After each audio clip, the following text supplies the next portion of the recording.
ಇನ್ನಷ್ಟು ಬೇಕೆನ್ನ ಹೃದಯಕ್ಕೆ ರಾಮ. ಅಲ್ಲೊಂದು ದೊಡ್ಡ ಬೋರ್ಡ್ ಇತ್ತು, ಈ ಒಂದು ಅಡ್ವರ್ಟೈಸ್ಮೆಂಟ್, ಎ ದಿಲ್ ಮಾಂಗೆ ಮೋರ್ ಅಂತ, ಎ ದಿಲ್ ಮಾಂಗೆ ಮೋರ್ ಅಂತ. ಎ ದಿಲ್ ಮಾಂಗೆ ರಾಮ ಯಾಕೆ ಆಗ್ಬಾರ್ದು ಅಂತ, ಇನ್ನಷ್ಟು ಬೇಕೆನ್ನ ಹೃದಯಕ್ಕೆ ರಾಮ. ನಿನ್ನಷ್ಟು ನೆಮ್ಮದಿಯು ಎಲ್ಲಿಹುದು ರಾಮ. 2012ರಲ್ಲಿ ನಮ್ಮ ಗಿರಿನಗರದಲ್ಲಿ ನಾವೆಲ್ಲ ಈ ರಾಮಚಂದ್ರಾಪುರ ಮಠ ಇದೆಯಲ್ಲ, ಅದರ ಶಿಷ್ಯರು ನಮ್ಮ ತಂದೆ, ನಮ್ಮ ರಾಘವೇಶ್ವರ ಭಾರತಿ ಸ್ವಾಮೀಜಿಗಳ ಶಿಷ್ಯರು. ಅವ್ರದ್ದು ಚಾತುರ್ಮಾಸ್ಯ ಇಲ್ಲಿತ್ತು. ನಾನಾಗ ಅವರು ರಾಮಕಥೆ ಅಂತ ಮಾಡ್ತಿದ್ರು, ಅದಕ್ಕೆ ಹಾಡುಗಳನ್ನು ಬರೀತಿದ್ದೆ. ಹಾಗಾಗಿ ಅವರು ಆವಾಗ ಕರೆದು ನನ್ನ ಹತ್ರ ಕೇಳಿದ್ರು, ಒಂದು ಇಲ್ಲೇ ಚಾತುರ್ಮಾಸ್ಯ ಇರೋದರಿಂದ ಚಾತುರ್ಮಾಸ್ಯಕ್ಕೊಂದು ವಿಶೇಷವಾದ ಹಾಡು ಬರ್ಕೊಡು ಅಂತಂದರು. ನಾನು ಆವಾಗಿನ್ನೂ ಸರ್ವೀಸಲ್ಲಿದ್ದೆ. ವಿಶೇಷವಾದ ಹಾಡು ಅಂದರೆ ಏನು ಬರೆಯೋದಪ್ಪ, ನಾವು ಗುರುಗಳ ಮಾತನ್ನು ಅಷ್ಟು ಸುಲಭಕ್ಕೆ ತೆಗೆದು ಹಾಕುವಂಥ ಮನಸ್ಥಿತಿ ಉಳ್ಳವರು ಅಲ್ಲ. ನಾವು ಬಂದಿರೋದು ನಮ್ಮ ಪರಂಪರೆನೇ ಹಾಗೆ. ಏನು ಮಾಡೋದು? ಇನ್ನು 1.5 ತಿಂಗಳು ಅಷ್ಟೇ, 1 ತಿಂಗಳು ಎಷ್ಟೋ ಇತ್ತು ಇದಕ್ಕೆ, ಚಾತುರ್ಮಾಸ್ಯಕ್ಕೆ. ನಾನು ಬರೆಯೋಕ್ಕೆ ಹೋದೆ, ನಾನು ಸೋಮಾರಿ, ಬರೆಯೋಕ್ಕೆ ಆಗಲೇ ಇಲ್ಲ. ಮತ್ತು ಆವಾಗ ಜವಾಬ್ದಾರಿ ಜಾಸ್ತಿ ಇತ್ತು, ನಾವು ಸ್ಟೇಟ್ ಜುರಿಸ್ಟಿಕ್ಷನ್ ಇತ್ತು, ಪ್ರೊಟೆಕ್ಷನ್ ಫೀಲ್ಡಲ್ಲಿ. ನನಗೆ ಏನು ಮಾಡೋದು ಅಂದ್ಕೊಂಡು ಇದ್ರ ನಡುವೆ ಒಂದು ಅಡ್ಮಿನಿಸ್ಟ್ರೇಟಿವ್ ಟ್ರೈನಿಂಗಿಗೆ ಅಂತ ಕೇರಳಕ್ಕೆ ಹಾಕ್ಬಿಟ್ರು 3 ದಿನ. ನಾನು ಒಂದು ಸೂಪರ್ಟೆಂಡಿಂಗ್ ಇಂಜಿನಿಯರ್ ಆಗಿದ್ದೆ ಆಗ. ಎಲ್ಲ ಸೂಪರ್ಟೆಂಡಿಂಗ್ ಇಂಜಿನಿಯರ್ಸು ಹೋಗಬೇಕು ಅಂದರೆ ಒಂದಿಷ್ಟು ದಿನ ಆಯ್ಕೆ ಮಾಡಿ ಅವ್ರನ್ನೆಲ್ಲ ಅಲ್ಲಿ ಟ್ರೈನಿಂಗ್ ಕಳಿಸಿದ್ರು. ಅಂದರೆ ಟ್ರೈನಿಂಗ್ ಬೇರೆ ಅವ್ರು ಕೊಡ್ತಾರೆ, ಅದನ್ನು ನಡೆಸೋದು ಒಂದು ರೆಸಾರ್ಟಲ್ಲಿ ನಡೆಸೋದು ಅಂತ ಕೇರಳದಲ್ಲಿ. ಅಲ್ಲಿಗೆ ಹೋಗುವಾಗಲೂ ನಮ್ಮ ಮನೆಯವರು, ಅವರು ತುಂಬ ಒಂದು ಗುರುಗಳ ಮಾತನ್ನು ನಡೆಸಬೇಕು ಅನ್ನುವಂಥ ಮನೋಭಾವ ಉಳ್ಳಂಥದ್ದು. ಅವರು ಗುರುಗಳು ಹೇಳಿದ್ದ ಹಾಡೊಂದು ಮಾಡಲೇಬೇಕು, ಯಾಕಂದರೆ ಇನ್ನೊಂದು ವಾರ 10 ದಿನದಲ್ಲೇ ಚಾತುರ್ಮಾಸ್ಯ ಶುರುವಾಗತ್ತೆ ಅಂತ. ಹೌದು, ಮಾಡಬೇಕು, ಏನು ಹೊಳಿತಿಲ್ಲ, ಏನು ಮಾಡೋಣ ಅಂತ ಅಂದೆ ನಾನು. ಏನಾದರೂ ಮಾಡಿ. ಸರಿ, ಇಲ್ಲಿಂದ ಹೋದೆ. ಅವಾಗೇನು ಅಲ್ಲಿ ಹೋಗಿ ಎಲ್ಲ ಇದು ಮಾಡ್ತಾಯಿದ್ದೆ. ನನಗೆ ವಿಶೇಷವಾದ ಹಾಡು ಅಂತೂ ಬೇರೆ ಹೇಳ್ತಾರೆ. ಅವರು ಹೇಳಬೇಕು. ನಮ್ಮ ತಂದೆಯವರೆಲ್ಲ ತುಂಬ ಭಕ್ತಿಯಿಂದ ನಡ್ಕೊಳ್ಳೋರು. ನಾನು ಏನು ಮಾಡೋದಪ್ಪ ಅಂತ ಯೋಚನೆ ಮಾಡಿದೆ. ಅಲ್ಲಿ ನೋಡಿದಾಗ ಅಲ್ಲಿ ಒಂದು ದಿನ ಮಧ್ಯಾಹ್ನ ಟೀ ಕುಡಿಯೋಕ್ಕೆ ಅಂತ ಔಟಿಂಗ್ ಕರ್ಕೊಂಡು ಹೋಗಿದ್ದರು. ಕೇರಳದಲ್ಲಿ ಆ ರೆಸಾರ್ಟ್ ನಾವಿರೋದು, ಅದರಲ್ಲಿ ಕರ್ಕೊಂಡು ಹೋಗಿದ್ರು. ಅಲ್ಲೊಂದು ದೊಡ್ಡ ಬೋರ್ಡ್ ಇತ್ತು, ಈ ಒಂದು ಅಡ್ವರ್ಟೈಸ್ಮೆಂಟ್, ಎ ದಿಲ್ ಮಾಂಗೆ ಮೋರ್ ಅಂತ, ಎ ದಿಲ್ ಮಾಂಗೆ ಮೋರ್ ಅಂತ ಒಂದು ಕೂಲ್ ಡ್ರಿಂಕ್ಸಿಂದ ಅಡ್ವರ್ಟೈಸ್ಮೆಂಟು. ನಾವು ತೆಂಡೂಲ್ಕರ್ ಅವರ ಇದಿತ್ತಲ್ಲ, ನೋಡಿದೆ ನಾನು. ಅವರೆಲ್ಲ ನಾನು ಟೀ ಕುಡಿದು ಬಸ್ಸಲ್ಲಿ ಬಂದು ಕೂತ್ಕೊಂಡ್ವಿ. ನಮ್ಮ ಬಸ್ಸಲ್ಲಿ ಕರ್ಕೊಂಡು ಹೋಗಿದ್ದು. ಅಲ್ಲಿ ನೋಡಿದೆ, ನನ್ನ ಮನಸ್ಸಲ್ಲಿ ಈ ರಾಮನ ಬಗ್ಗೆ ಹಾಡಿಂದ ಇದಾಗ್ತಾ ಇತ್ತಲ್ಲ, ಅದನ್ನು ನೋಡಿದೆ. ಎ ದಿಲ್ ಮಾಂಗೆ ಮೋರ್, ಎ ದಿಲ್ ಮಾಂಗೆ ಕೂಲ್ ಡ್ರಿಂಕ್ಸ್ ಯಾಕೆ, ಎ ದಿಲ್ ಮಾಂಗೆ ರಾಮ ಯಾಕೆ ಆಗಬಾರ್ದು ಅಂತ. ಇನ್ನಷ್ಟು ಬೇಕೆನ್ನ ಹೃದಯಕ್ಕೆ ರಾಮ, ಇನ್ನಷ್ಟು ಬೇಕೆನ್ನ ಹೃದಯಕ್ಕೆ ಅಂತ ಅವರು ಹೇಳಿದ್ದಾರೆ. ದಿಲ್ ಮಾಂಗೆ ಮೋರ್ ಇದರಲ್ಲಿರೋರು ಎ ದಿಲ್ ಮಾಂಗೆ ಮೋರ್ ಅಂತ. ಎ ದಿಲ್ ಮಾಂಗೆ ಮೋರ್ ಯಾರು, ರಾಮ ಅನ್ನಂಗೆ ಅನ್ನಿಸ್ತು ಒಂಥರ ಇದಾಗಿ. ಅದನ್ನು ಅಲ್ಲಿಂದ ಬಸ್ಸಿಂದ ವಾಪಸ್ಸು ನಾವು ನಮ್ಮ ರೆಸಾರ್ಟ್ ರೂಮ್ಗಳಿಗೆ ಬಿಡ್ಬೇಕಾದ್ರೆ ಬರೋ ತನಕ ಅದೊಂದು ಸಾಲು ಸರಿ ಹೋಯ್ತು. ಇನ್ನಷ್ಟು ಬೇಕೆನ್ನೋ ಹೃದಯಕ್ಕೆ ರಾಮ ಅಂತೇಳಿ. ಅಲ್ಲಿಂದ ನಮ್ಮ ಹೈಕಮಾಂಡ್ ಫೋನ್ ಮಾಡಿದ್ದು ನಮ್ಮ ಮನೆಯೊಳಗೆ, ಹಿಂಗೊಂದು ಇದಾಯಿತು, ಇದು ಮಾಡ್ಬೋದು ಅಂತೇಳಿ. ಭಾಳ ಚೆನ್ನಾಗಾಗುತ್ತೆ, ಇದ್ರ ಮುಂದಿನ ಇದು ಮಾಡಿ ಅಂತೇಳಿ. ಆಮೇಲೆಲ್ಲ ಕೂತ್ಕೊಂಡು ಅವತ್ತು ರಾತ್ರಿ ಹೊತ್ತಿಗೋ ಅಥವಾ 3 ದಿನ ಬೆಳಗ್ಗೆ ಹೊತ್ತಿಗೋ ಗೊತ್ತಿಲ್ಲ, ಈಗ ಮರ್ತೋಯ್ತು. ನಿನ್ನಷ್ಟು ಯಾಕೆ ಈಗ ಇನ್ನಷ್ಟು ಬೇಕೆನ್ನೋ ಹೃದಯಕ್ಕೆ ರಾಮ ಯಾಕೆ, ನಿನ್ನಷ್ಟು ನೆಮ್ಮದಿಯು ಎಲ್ಲಿಹುದು ರಾಮ. ನಾವು ಜೀವನದಲ್ಲಿ ಪ್ರೀತಿಸೋದು ಯಾವುದನ್ರಿ? ಅತ್ಯಂತ ಹೆಚ್ಚು ಗಾಢವಾಗಿ ಪ್ರೀತಿಸಬೇಕಾಗಿದ್ದು ನಮ್ಮ ಬದುಕಿನ ನೆಮ್ಮದಿನ. ಇದ್ರ ಆಚೆಗೆ ನೀವು ಏನು ಹೇಳಿ, ನೀವು ದುಡ್ಡನ್ನು ಪ್ರೀತಿಸ್ತೀನಿ, ನಾನು ಕಾಟೇಸ ಕಾರ್ ಬಿಡ್ತೀನಿ, ಈ BMW ಪ್ರೀತಿಸ್ತೀನಿ, ಅಥವಾ ಯಾರೋ ನನ್ನ ಇನ್ಯಾರನ್ನೋ ಪ್ರೀತಿಸ್ತೀನಿ, ಏನಾರು ಹೇಳಿ ನೀವು. ಆದರೆ ಮುಖ್ಯವಾಗಿ ನೀವು ನಿಮ್ಮ ಬದುಕನ್ನು, ನಿಮ್ಮ ನೆಮ್ಮದಿಯನ್ನು ಪ್ರೀತಿಸಬೇಕು. ಅದು ಎರಡನ್ನೂ ರಾಮನಿಂದ ಸಿಗುತ್ತೆ ಅಂತ ನಾವು ರಾಮನು. ಹಾಗಾಗಿ ಇನ್ನಷ್ಟು ಬೇಕೆನ್ನ ಹೃದಯಕ್ಕೆ ರಾಮ, ನಿನ್ನಷ್ಟು ನೆಮ್ಮದಿಯು ಎಲ್ಲಿಹುದು ರಾಮ. ಎರಡಾಯಿತು. ಫೋನ್ ಮಾಡಿದೆ, 2 ಲೈನು. ಮತ್ತೆ ಮೇಡಮ್ ಭಾಳ ಖುಷಿ ಆಗ್ಬಿಡ್ತು. ಅವಾಗ ಫೋನು ಅಂದರೆ ಇದು ಹೊಡಿಬೇಕು, ಮೊಬೈಲು ಇನ್ನೂ ಹೊಸದು, ವಾಟ್ಸಪ್ ಮಾಡೋಂಗಿಲ್ಲ, ವಾಟ್ಸಪ್ ಎಲ್ಲ ಇರಲಿಲ್ಲ. ಮೊಬೈಲ್ ರೂಮಲ್ಲಿ ಇಟ್ಕೊಂಡು ಅಲ್ಲಿ ಹೋಗಿ ಚಾರ್ಜಿಗೆ ಹಾಕ್ಕೊಂಡು ಏನೋ ಮಾಡಿ ಅಲ್ಲಿ ಸಿಗ್ನಲ್ ಸಿಕ್ಕಾಗ ಹೊರಗಡೆ ಬಂದು ನಿಂತ್ಕೊಂಡು ಫೋನ್ ಹೊಡೆದು ಎಲ್ಲ ಇದು ಮಾಡಿದರೆ ಭಾಳ ಚೆನ್ನಾಗಾಗುತ್ತೆ, ಇದು ಮುಂದುವರಿಸ್ಬೋದು ಅಂತ ಒಂದು ಇದು ಬಂತು. ಅದಾದಮೇಲೆ ಮುಂದೆ ಏನು ಮಾಡಬಹುದು ಅಂತೇಳಿ ನಾವೆಲ್ಲ ಕರ್ಮ ಸಿದ್ಧಾಂತದಲ್ಲಿ ನಂಬಿಕೆ ಇರೋರು. ಮೀನ್ಸ್ ಕರ್ಮ ಸಿದ್ಧಾಂತ ಅಂದರೆ ನಾವು ಮಾಡಿದ್ದು ನಮಗೆ ವಾಪಸ್ ಬರುತ್ತೆ ಅಂತ. ಲೈಕ್ ಕರ್ಮ ರಿಟರ್ನ್ಸ್ ಅದೇ ಕರ್ಮ ಸಿದ್ಧಾಂತ ಅಂದರೆ ನಾವು ಪಾಪ ಮಾಡಿ ಪುಣ್ಯವನ್ನು ಗಳಿಸೋಕ್ಕಾಗಲ್ಲ, ಒಳ್ಳೇದಾಗಲ್ಲ. ನಾವು ಕೆಟ್ಟದ್ದು ಮಾಡಿ ಒಳ್ಳೇದಾಗಲ್ಲ. ಹಾಗಂತ ಒಳ್ಳೇದು ಮಾಡಿದರೆ ನಮ್ಗೆ ಕೆಟ್ಟದಾಗೋದು ನಿಧಾನ ಆಗುತ್ತೆ, ಅಷ್ಟು ಸುಲಭಕ್ಕಾಗಲ್ಲ ಕೆಟ್ಟದ್ದು. ಯಾಕೆಂದರೆ ನಾವು ಮಾಡಿದ್ದೇ ನಮಗೆ ಬರೋದು. ಈ ಜನ್ಮ ನಂಬಿ ಬಿಡಿ ನೀವು, ಆದರೆ ಇರೋದಂತೂ ಹಾಗೆ. ಯಾಕೆಂದರೆ ನಾವು ನನ್ನ ವಸ್ತುವನ್ನು ನೀವು ಕಳ್ಳತನ ಮಾಡಿದರೆ ನನಗೆ ನೋವಾಗುತ್ತೆ. ಹಾಗಾಗಿ ನಿಮಗೆ ನಿಮ್ಮನ್ನು ನಾನು ಕಳ್ಳತನ ಮಾಡಿದೆ ಅಂತಂದರೂ ಅಥವಾ ತಿರ್ಗಾ ಮುರುಗ ಹೇಗಾದರೂ ನೋವಾಗೇ ಆಗುತ್ತೆ. ಹಾಗಾಗಿ ಕಳ್ಳತನ ಅನ್ನೋದು ಬೇಡ ಅನ್ನಾಗಿ. ಬದುಕಲ್ಲೂ ಅಷ್ಟೇ ತಾನೇ, ಒಳ್ಳೇದು ಮಾಡಿದರೆ ಒಳ್ಳೇದಾಗತ್ತೆ, ಕೆಟ್ಟದ್ದು ಮಾಡಿದರೆ ಕೆಟ್ಟದ್ದಾಗತ್ತೆ, ಇಲ್ದಿದ್ರೆ ನಮಗೆ ಒಳ್ಳೇದಾಗಲ್ಲ ಅನ್ನೋದು. ಹಾಗಾಗಿ ಕಷ್ಟಗಳ ಕೊಡಬೇಡ ಎನ್ನಲಾರೆ ರಾಮ. ಕಷ್ಟಗಳ ಕೊಡಬೇಡ ಅಂತ ತಕ್ಷಣ ರಾಮ ಕೊಡದೇ ಇರೋಕ್ಕಾಗಲ್ಲ ಕಣ್ರಿ. ಅವನು ದೇವರಿಗೂ ಕರ್ಮ ಬಂಧನ ಇದೆ. ಅವನು ನೀ ಏನು ಮಾಡಿದೀಯೋ ನಾನೇನು ಮಾಡಿದ್ದೀನೋ ಅದನ್ನೇ ನನಗೆ ಮರಳಿ ಕೊಡಬೇಕೇ ವಿನ ನಾನು ಭಾಳ ಕೆಟ್ಟದ್ದು ಮಾಡಿದ್ದೀನಿ ಅಂದ್ರೂ ನನಗೆ ಒಳ್ಳೆಯದು ಯಾವುದೋ ಒಂದು ಕ್ಷಣಿಕವಾಗಿ ನಮ್ಗೆ ಅನಿಸ್ಬೋದು ಒಳ್ಳೇದು ಮಾಡಿದ ಅಂತೇಳಿ. ಎಲ್ಲ ಟೈಮ್ ಹಂಗೆ ಅನ್ಸಂಗೆ ಅವ್ನು ಕೊಡೋಕ್ಕೆ ಸಾಧ್ಯ ಇಲ್ಲ, ಅವನಿಗೆ ಆಗಲ್ಲ. ಯಾಕಂದರೆ ಅವನು ಈಸ್ ಬೈಂಡ್ ಬೈ ಸಮ್ ಇದಿದೆ ಸಿದ್ಧಾಂತ. ಹಾಗಾಗಿ ಕಷ್ಟಗಳ ಕೊಡಬೇಡ ಏನಲ್ಲ ರಾಮ, ಕಷ್ಟ ಸಹಿಸುವ ಸಹನೆ ಕೊಡು ನನಗೆ ರಾಮ. ಆದರೆ ದೇವರು ಒಂದು ಮಾಡ್ಬೋದು, ನಮ್ಮ ಮನಸ್ಸು ಕುಂದಿದ್ದ ಹಾಗೆ ಕಷ್ಟ ಬಂತು ಅಂತ ನಾವು ಹೆದರ್ಕೊಂಡು ಹೋಗಿ ಏನೋ ಮಾಡ್ಕೊಳ್ದಿದ್ದ ಹಾಗೆ ಬೇಕಾಗಂಥ ಸಹನೆಯನ್ನು ಕೊಡ್ಬೋದು. ಅದೇ ಲೈನ್ ಬರೆದೆ ನಾನು. ಅದರಲ್ಲಿ ಏನು ದೊಡ್ಡ ರೂಪಕ ಇಲ್ಲ, ಅದರಲ್ಲಿ ದೊಡ್ಡ ಶಬ್ದಗಳಿಲ್ಲ, ಏನೂ ಇಲ್ಲ. ಕಷ್ಟಗಳ ಕೊಡಬೇಡ ಏನಲ್ಲ ರಾಮೆ, ಕಷ್ಟ ಸಹಿಸುವ ಸಹನೆ ಕೊಡು ನನಗೆ ರಾಮ. ಕಷ್ಟ ಸಹಿಸುವ ಸಹನೆ ಇನ್ನಷ್ಟು ರಾಮ. ಒಂದು ಸ್ವಲ್ಪ ಕೊಟ್ಟರೆ ಸಾಲದು, ಮತ್ತಷ್ಟು ಕೊಡ್ತಾ ಇರೋ. ಎಷ್ಟು ಕಷ್ಟ ಸಹಿಸುವ ಸಹನೆ ನಿನ್ನಷ್ಟು ರಾಮ. ಯಾಕೆಂದರೆ ರಾಮ ಜೀವನದಲ್ಲಿ ಇಲ್ಲಿ ಬಂದಿದ್ದು ನಮ್ಮ ಬದುಕನ್ನು ಹೆಂಗೆ ಅಂತ ತೋರ್ಸೋಕ್ಕೆ. ಅವನೇನು ಕಡಿಮೆ ಕಷ್ಟಪಟ್ಟನ? ರಾಜಾದಿರಾಜ ಆದರೆ ಹೋಗಿದ್ದು ಕಾಡಿಗೆ. ನಾಳೆ ಪಟ್ಟಾಭಿಷೇಕ, ಇವತ್ತು ಕಾಡಿಗೆ ಹೋದ. ಅವನು ಅನುಭವಿಸಿದ್ದು ಅದನ್ನೇ ತಾನೆ. ಹುಲ್ಲ ಇದ್ರ ಮೇಲೆ ಮಲಗಬೇಕು, ಅಲ್ಲೆಲ್ಲ ಗೊಂದು ದೋಣಿ ಕೇಳ್ಕೊಂಡು ಅವನು ಇದು ಮಾಡ್ಕೊಂಡು ಹೋಗ್ಬೇಕು. ಅಪ್ಪನ ತಿಥಿ ಮಾಡೋಕ್ಕಾಗಲಿಲ್ಲ, ಇವನು ಹೋದ, ಅಪ್ಪ ಇಲ್ಲ ಅಂತ. ಪ್ರತಿಯೊಂದು ಹಾಗೆ ಕಳ್ಕೊತ ನಮ್ಮ ಮನೆಗೆ ಋಷ್ಯಮುಖ ಅಂತ ಹೆಸರಿಟ್ಟಿದ್ದೀನಲ್ಲ, ಅದಕ್ಕೂ ಅದೇ ಕಾರಣ ಹೇಳ್ತೀನಿ ಕೇಳಿ. ರಾಮ ಋಷ್ಯಮುಖ ಪರ್ವತ ನಮ್ಮ ಹಂಪಿ ಅಲ್ಲಿಗೆ ಬರೋ ತನಕ, ವನವಾಸದಲ್ಲಿ ಋಷ್ಯಮುಖಕ್ಕೆ ಬರೋ ತನಕ ಅಯೋಧ್ಯೆಯಲ್ಲಿ ರಾಜ್ಯ ಕಳ್ಕೊಂಡ, ಪಟ್ಟ ಹೋಯಿತು, ಅಲ್ಲಿಂದ ಬಂದ, ಅಪ್ಪ ಕಳ್ಕೊಂಡ, ಆಮೇಲೆ ಎಲ್ಲ ಇದೆಲ್ಲ ಆಯಿತು, ಹೆಂಡ್ತಿನೂ ಕಳ್ಕೊಂಡ ಕೊನೆಗೆ. ಅಲ್ಲಿಂದ ಋಷ್ಯಮುಖ ಪರ್ವತಕ್ಕೆ ಬರ್ತಾನೆ. ಋಷಮುಖ ಪರ್ವತದಲ್ಲಿ ಹನುಮಂತ ಸಿಗ್ತಾನೆ ಅವನಿಗೆ. ಹನುಮಂತ ಋಷಮುಖ ಪರ್ವತ ಕರ್ಕೊಂಡು ಹೋಗ್ತಾನೆ. ಅಲ್ಲಿ ಸುಗ್ರೀವ ಸಿಗ್ತಾನೆ, ವಾಲಿನ ಕೊಲ್ಲಬೇಕು ಅಂತ ಆಗುತ್ತೆ, ವಾಲಿನ ಕೊಲ್ತಾನೆ. ಆ ವಾನರ ಸೈನ್ಯ ಸಿಗುತ್ತೆ. ಹನುಮಂತನಂತ ಇವನು ಸಿಗ್ತಾನೆ, ಸೇವಕ ಅಂತ ಹೇಳಿ, ನೀವು ಭಕ್ತ ಅಂತ ಹೇಳಿ ಹೇಗೂ ಅಂಥವನು ಸಿಗ್ತಾನೆ. ಆಮೇಲೆ ಏನಾಯ್ತು, ಎಲ್ಲದನ್ನು ಪಡ್ಕೊಳ್ತಾ ಹೋದ. ಇಲ್ಲಿ ತನಕ ಕಳ್ಕೊಳ್ತಾ ಬಂದ, ಋಷಮುಖಕ್ಕೆ ಬರೋ ತನಕ. ಋಷಮುಖಕ್ಕೆ ಬಂದ ಮೇಲೆ ಎಲ್ಲ ಪಡ್ಕೊಳ್ತಾ ಹೋದ. ಹಾಗಾಗಿ ನಮಗೂ ಏನಾರು ಹಂಗೆ ಆಗಲಿ ಅನ್ಕೊಂಡು ನಾನು ಹೆಸರು ಕೊಟ್ಕೊಂಡಿದ್ದೀನಿ ನನ್ನ ಮನೆಗೆ ಋಷಮುಖ ಅಂತ. ಏನು ಅಂದರೆ ಈಗೆಲ್ಲ ಏನೇನೋ ಕಳ್ಕೊಂಡಿರ್ಬೋದು, ಇನ್ನು ಮುಂದೆ ರಿಟೈರ್ಡ್ ಲೈಫ್ ಮಾರು ಚೆನ್ನಾಗಿರಲಿ ಅಂದ್ಕೊಂಡು ಋಷಮುಖ ಅಂತ ಹೆಸರು ಕೊಟ್ಕೊಂಡಿದ್ದೀನಿ. ಮತ್ತು ಬದುಕು ಹಂಗೆ ನೋಡಿ, ಎಷ್ಟು ಚೆನ್ನಾಗಿ ರೂಪಕವಾಗಿ ಹೇಳಿದ್ರಿ ನೀವು. ಅಂದರೆ ಬದುಕು ಒಂದು ಹಂತದಲ್ಲಿ ಕಳ್ಕೊಳ್ಳೋಕೆ ಶುರು ಮಾಡಿ ಕಳ್ಕೊತಾನೇ ಇರ್ತೀವಿ, ಯಾವುದೋ ಒಂದು ಹಂತದಲ್ಲಿ ಮತ್ತೆ ಅದು ಚಿಗುರಕ್ಕೆ ಶುರು ಆಗೋದು. ಈಗ ನೋಡಿ, ನಮಗೆ ಜನಗಳ ಪ್ರೀತಿ ಸಿಕ್ತು, ಜನ ಪುಸ್ತಕವನ್ನು ಓದಿದ್ರು, ಇಲ್ಲಿ ಬಂದ ಮೇಲೆ ಕಾದಂಬರಿಗಳನ್ನು ಬರೆದಿದ್ದು, 4 ಕಾದಂಬರಿಗಳನ್ನು ಜನ ಎಷ್ಟು ಪ್ರೀತಿಯಿಂದ ಸ್ವೀಕರಿಸಿದ್ರು. ನಮಗೆ ಒಂದು ನಂಬಿಕೆ.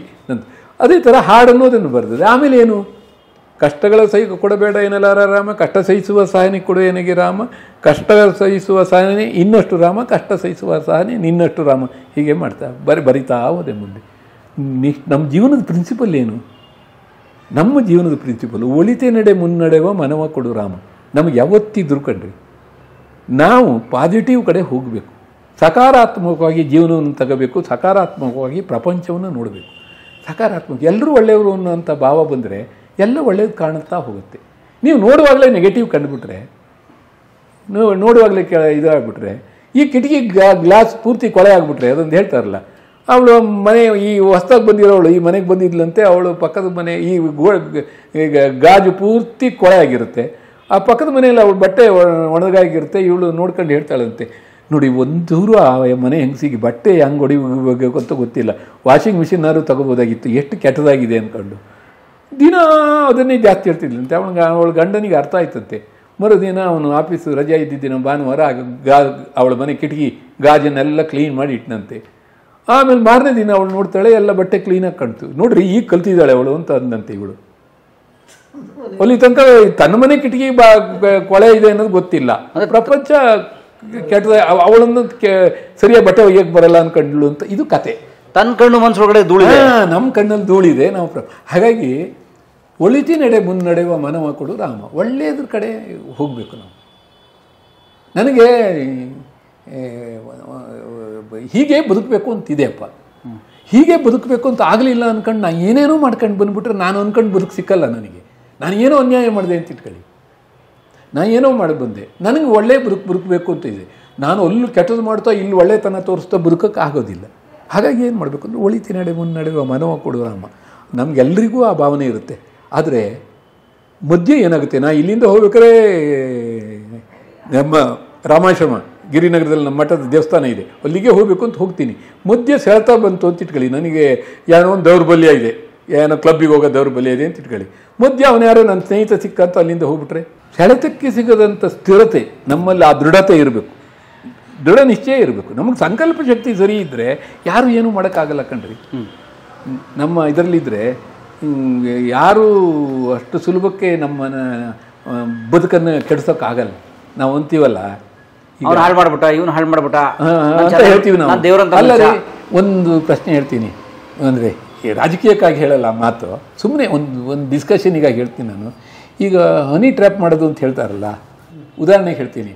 ಅವ್ರು ಯಾರೋ ಹನಿ ಟ್ರ್ಯಾಪ್ ಮಾಡೋಕ್ಕೆ ಬಂದರು ಅಂತ ಇಟ್ಕೊಳ್ರಿ, ಅವಳು ಏನೇ ಆಟ ಆಡಿದ್ಲು, ನಿನಗೆ ನಿಮ್ಮ ಮನೆ ನಿಮ್ಮ ಸಂಸಾರದ ಮೇಲೆ ನಿಷ್ಠೆ ಇದ್ದರೆ ನೀವು ಯಾಕ್ರಿ ಅದಕ್ಕೆ ಹೋಗ್ತೀರಿ? ಅವಳಿಗೆ ಏನಾರು ಮಾಡ್ಕೊಂಡು ಕುಣಿತಿರ್ಲಿ, ನೀವು ಸರಿ ಇದ್ದರೆ ಅದು ಹೆಂಗ್ರಿ ಹನಿ ಟ್ರ್ಯಾಪ್ ಆಗುತ್ತೆ? ನನ್ನ ಪ್ರಕಾರ ಅಲ್ವಾ? ನನ್ನ ಪ್ರಕಾರ ಯಾರೋ ಮಧು ಬಲೆ ಬೀಸಿದ್ರೆ ನೀವು ಜೇನು ಹೀರಕ್ಕೆ ಯಾಕೆ ಹೋಗ್ತೀರಿ? ಯಾಕೆ ಜೇನು ಹೀರಕ್ಕೆ ಹೋದ್ರಿ? ನಿಮಗೊಂದು ಹೂವು ಇದೆ, ಒಂದು ಜೇನು ಇದೆ ಇಲ್ಲಿ, ಯಾಕೆ ನೀವು ಜೇನು ನೋಡಕ್ ಹೋದ್ರಿ? ಅಲ್ಲಿಗೆ ಸೆಳೆತಕ್ಕೆ ಸಿಗದಂತ ಸ್ಥಿರತೆ ಕೊಡು ರಾಮ ಅಂದ್ರೆ ಅದು ಹನಿ ಟ್ರ್ಯಾಪಿಗೆ ಸಿಗಲಾರದು ಅಂತ ಸುಮ್ಮನೆ ಹೇಳಿದೆ.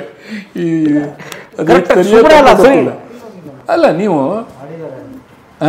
ಬೇರೆಯವರು ಯಾರೋ ಏನೋ ಮಾಡಿದ್ರು ಅಂತ ಹೇಳಿ ನೀವು ಹೋಗೋದ್ರಲ್ಲೇ ಅರ್ಥ ಇಲ್ಲ ಅಲ್ವಾ? ನಿಮ್ಗೆ ಆ ದೃಢತೆ ಬೇಕು. ಮುಂದೆ ಜೀವನ ಸಂತೋಷವಾಗಿರ್ಬೇಕು ಅಂತಂದರೆ ಮಾಡೋರು ಮಾಡ್ಕೊಳ್ಳಿ, ನಮ್ಗೆ ಅದು ಸಂಬಂಧ ಇಲ್ಲ. ನಾವು ಏನೋ ಒಂದು ಮಾಡಬೇಕು. ನಾವು ಮಾಡೋದೆಲ್ಲ ಉತ್ತಮವಾದ್ದು ಅಂತಲ್ಲ, ಅಥವಾ ನಾವು ಮಾಡೋದೆಲ್ಲ ಜನಪ್ರಿಯ ಸ್ವೀಕರಿಸೇ ಬಿಡ್ತಾರೆ ಅಂತಲೂ ಅಲ್ಲ. ಅದನ್ನು ಮಾಡುವಾಗ ಒಂದಿಷ್ಟು ನಮ್ಮ ಟೆಕ್ನಿಕಲ್ ಇದರಲ್ಲಿ ಹೇಳ್ತಾರಲ್ಲ, without input there will be no output. ಒಂದು ಇನ್ಪುಟ್ ಇದ್ದರೆ ಯಾವುದಾದ್ರೂ ಒಂದು ವಸ್ತುಗೆ, ಇದನ್ನು ನೀವು ನಾಳೆ ಫ್ರಿಜ್ಜಲ್ಲಿ ನಿಮ್ಗೆ ಐಸ್ ಬೇಕು ಅಂತಂದರೆ ಇವತ್ತು ನೀರು ಇಡಬೇಕು. ನೀವು ಹಿಡ್ದೇನೆ ನಾಳೆ ನಿಮ್ಗೆ ಸಿಕ್ಕಲ್ಲ. ಅಥವಾ ನೀವು ನಾಳೆ ಹಿಟ್ಟು ಬೇಕು ಅಂದರೆ ಇವತ್ತು ಧಾನ್ಯ, ಈಗ ಧಾನ್ಯ ಹಾಕಬೇಕು, ಆ ಕಡೆ ಹಿಟ್ಟು ಬರುತ್ತೆ ಅಂದಾಗೆ ಏನೋ ಒಂದು ಇರಬೇಕು. ನೀವು ಶ್ರಮನೇ ಹಾಕದೆ, ಪರಿಶ್ರಮನೇ ಹಾಕದೆ, ನೀವು ಗಟ್ಟಿಯಾದ ಸಂಕಲ್ಪನೆ ಮಾಡಿದೆ, ನಿಮಗೆ ನಾಳೆ ಏನೋ ಒಳ್ಳೇದಾಗಬೇಕು ಅಂತಂದರೆ ಆಗಕ್ಕೆ ಸಾಧ್ಯನಾ? ಅದೇನು ನಮ್ಗೆ ಯಾರೋ ಮಠಾಧೀಶರೋ ಯಾರೋ ಸ್ವಾಮಿಗಳು ಹೇಳಬೇಕಾಗಿಲ್ಲ. ನಿಮ್ಮ ದಿನನಿತ್ಯದ ಜೀವನದಲ್ಲಿ ನಮಗೆ ಕಾಣುವಂಥ ತತ್ವಗಳು ಇವೆಲ್ಲ. ಇದೆಲ್ಲ ಏನು ನೀವು ಭಾಳ ಅಧ್ಯಯನ ಮಾಡಿ ನೀವು ಇದನ್ನು ಓದಿ ಭಗವದ್ಗೀತೆಯನ್ನು ಓದಿ, ಎಲ್ಲ ಭಗವದ್ಗೀತೆಯಲ್ಲಿ ಹೇಳಿರೋದು ಅದನ್ನೇ. ಆದರೆ ನಮಗೆ ನಮ್ಮ ದೃಢತೆ, ನಮ್ಮ ಬದುಕಿಗೆ ದೃಢತೆ ಇದ್ದರೆ ಏನು ಮಾಡೋಕ್ಕಾಗಲ್ಲ. ನಿಮ್ಮ ಮನಸ್ಸು ಹೇಗಿರಬೇಕು ಅಂತಂದರೆ, ನಾನು ಬದುಕುವ ರೀತಿಯಲ್ಲಿ ಸ್ವಚ್ಛತೆ ಇದೆ, ನಾನು ಬದುಕೋದ್ರ ಇದರಲ್ಲಿ ಸರಿಯಾದ ದಾರಿ ಇದೆ, ನಾನು ಹೋಗ್ತಾ ಇರೋ ದಿಕ್ಕು ಸರಿ ಇದೆ ಅನ್ನೋದು ನೀವು ಮೊದಲು ಅಂದ್ಕೊಳ್ಳಿ. ಅಕಸ್ಮಾತ್ ಅದು ತಪ್ಪಾಯಿತು, ಅದು ಆವಾಗ ಏನೋ ಆಗಬೇಕು, ಅದು ಆಗುತ್ತೆ. ಆದರೆ ನೀವು ನಿಮ್ಮ ಮಟ್ಟಿಗೆ ನೀವು ಅದನ್ನು ಗುರುತಿಸ್ಕೊಂಡು ಹೋಗ್ಬೋದಲ್ವಾ? ನೀವು ಅದನ್ನು ರುಜುವಾತುಪಡಿಸ್ಕೋಬೋದು ಸಾಧ್ಯವಾದಷ್ಟು, ನಿಮ್ಮ ಕೆಪಾಸಿಟಿ ಸಾಧ್ಯವಾದಷ್ಟು. ಹಾಗಾಗಿ ಒಳಿತಿ ನಡೆ ಮುನ್ನಡೆಯುವ ಮನವ ಕೊಡು ರಾಮ, ಸೆಳೆತಕ್ಕೆ ಸಿಗದಂಥ ಸ್ಥಿರತೆ ಕೊಡು ರಾಮ, ನೆನ್ನೆಗಳ ಪಾಪಗಳ ಸೊನ್ನೆಯಾಗಿಸು ರಾಮ.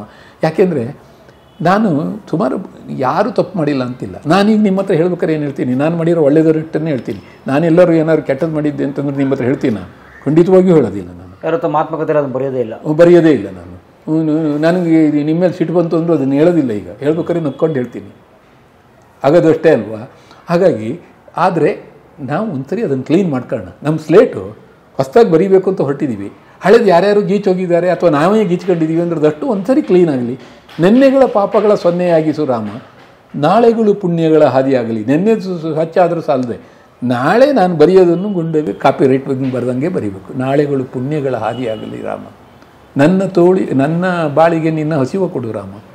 ನಮಗೆ ರಾಮ ಅಂತ ಇಲ್ಲಿ ರಾಮ ಅನ್ನುವಂಥ ಒಂದು ಧನಸ್ಸು ಹಿಡ್ಕೊಂಡಿರೋ ಒಂದು ತ್ರೈತಾಯುಗದಲ್ಲಿದ್ದಂತಹ ಒಂದು ನೀವು ಮನುಷ್ಯ ಅಂತಿರೋ, ದೇವರು ಅಂತಿರೋ ಆ ವ್ಯಕ್ತಿ ಮಾತ್ರ ಅಂತ ಆಗಬೇಕಾಗಿಲ್ಲ. ಇಲ್ಲಿ ನಿಮ್ಮ ಒಳ ಮನಸ್ಸಿನಲ್ಲಿ ಇರುವಂಥ ಕುವೆಂಪು ಅವ್ರು ಹೇಳ್ದಂಗೆ ನನ್ನ ಅಂತರಾತ್ಮದ ಗುರು ಆಗಿರ್ಬೋದು, ಈ ಪ್ರಪಂಚವನ್ನು ನಡೆಸುವಂಥ ಶಕ್ತಿ ಇದ್ದರೂ ಅದಾಗಿರ್ಬೋದು, ನೀವು ಅಕಸ್ಮಾತ್ ರಾಮನ ನಂಬದೇ ಇರೋಂಥವ್ರು ನೀವು ಯೇಸುವನ್ನು ನಂಬೋರಾದ್ರೆ ನಿಮಗೆ ಆ ಯೇಸುನೇ ಆಗಿರ್ಬೋದು, ಇನ್ಯಾರಿಗೂ ಅವ್ರ ದೇವರಾಗಿರ್ಬೋದು.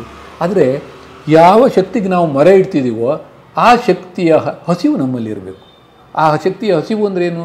ಅದನ್ನು ನಂಬಬೇಕು. ನೀವು ನಂಬಿಕೆ ಅನ್ನೋದ್ರ ಮೇಲೆ ನಡೆಯುತ್ತೆ ನಿಮಗೆ. ಈಗ ನಂಬೋದನ್ನು ಯಾವುದನ್ನು ನಂಬಬೇಕೋ ಅದನ್ನು ನಾವು ಪೂರ್ಣವಾಗಿ ನಂಬಬೇಕು. ಈಗ ಡಿ ವಿ ಜಿಯವರು ಹೇಳ್ತಾರಲ್ಲ, ಹಂಗಾಗಬಾರ್ದು. ಡಿ ವಿ ಜಿಯವರು ಹೇಳ್ತಾರೆ ನೋಡಿ, ನಂಬಿದನು ಪ್ರಹ್ಲಾದ, ನಂಬದಿದ್ದನು ತಂದೆ. ಹಾಗಾಗಬಾರ್ದು. ಬಿಂಬದಿಂದಲೋ ಮೋಕ್ಷ ಅವರಿಂಗಾಯಿತು, ಸಿಂಬಳದ ನೋಡ ನೀನು ಮಂಕುತಿಮ್ಮ. ಕೊನೆಗೆ ಏನು ಅಂದರೆ ನಾವು ಸಿಂಬಳದ ನೋಡ ಆ ಕಡೆನೂ ಹೋಗೋಕ್ಕಾಗಲ್ಲ, ಈಗ ಕಡೆನೂ ಹೋಗೋಕ್ಕಾಗಲ್ಲ, ಕಾಲು ಅದಕ್ಕೆ ಅಂಟ್ಕೊಂಡಿರುತ್ತೆ ಅನ್ನಂಗೆ. ಅದಕ್ಕೆ ನಾನು ಯಾವ ಶಕ್ತಿಯನ್ನು ನೀವು ನಂಬ್ತೀರೋ ಅದನ್ನು ನಂಬಿ. ನಿಮಗೆ ನಂಬಿಕೆ ಬೇಡ, ಆಗಲಾದರೂ ನೀವು ನಂಬಿಕೆಯನ್ನು ಬಿಟ್ಟು ನಾನು ಇಂಥದ್ದು ಯಾವುದನ್ನು ನಂಬಲ್ಲ ಅನ್ನೋ ನಂಬಿಕೆ ಯಾರು ನಿಮಗಿರಲಿ. ಆ ನಂಬಿಕೆ ಯಾರು ಸ್ಥಿರ ಇರಬೇಕು.